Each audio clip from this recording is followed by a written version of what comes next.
ये कथा है देवी महात्म्य की, जहाँ दो दुखी और निराश प्राणी माता रानी की शरण में जाकर पाते हैं अपना सच्चा समाधान। प्राचीन काल में राजा सुरथ बहुत शक्तिशाली और न्यायप्रिय थे, लेकिन समय बदला। पड़ोसी राजाओं ने उन पर हमला किया और वे युद्ध हार गए। उनके अपने मंत्री और सेनापतियों ने धोखा दिया।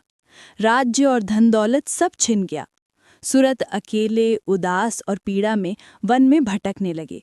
मन में केवल एक प्रश्न था, आखिर उनके साथ ऐसा क्यों हुआ? उसी वन में उनकी भेंट हुई समाधि नामक वैश्य से। समाधि का परिवार ही उनका शत्रु बन गया था। उनका धन छीन लिया गया और उन्हें घर से निकाल दिया गया। फिर भी समाधि का मन अपने परिवार से जुड़ा रहा। राजा सुरथ ने आश्चर्य से पूछा, जब उन्होंने तुम्हें धोखा दिया तो भी तुम्हारा मन उनके साथ क्यों बंधा है? समाधि भी इस रहस्य से हैरान थे। उत्तर की खोज में दोनों पहुंचे मेधा ऋषि के आश्रम में। दोनों ने झुककर ऋषि को प्रणाम किया। उन्होंने पूछा, हे ऋषिवर, कौन सी शक्ति हमें मोह में बांधे रखती है, जबकि हम जानते हैं कि यही मोह हमें दुख देता है? मेधा ऋषि मुस्कुराए और बोले, ये सब देवी महामाया की शक्ति है। वही सृष्टि को चलाती हैं, वही हमें मोह और बंधन में बांधती हैं। अगर तुम सच्चे मन से देवी की आराधना करोगे तो अपने दुखों से मुक्ति पा सकोगे। राजा सुरथ और समाधि वैश्य ने कठोर तपस्या प्रारंभ की। दिन, महीने और वर्ष बीत गए। उनकी भक्ति से प्रसन्न होकर माँ दुर्गा प्रकट हुईं और वरदान मांगने को कहा।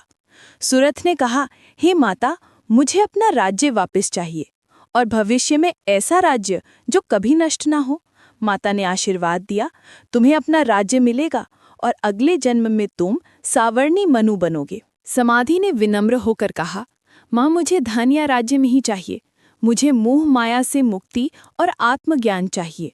माता ने कहा, तथास्तु, तुम्हें मोक्ष की प्राप्ति होगी।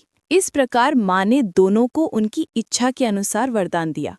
राजा सुरथ को सांसारिक सुख और राज्य मिला और समाधि वैश्य को आत्मिक शांति और मोक्ष।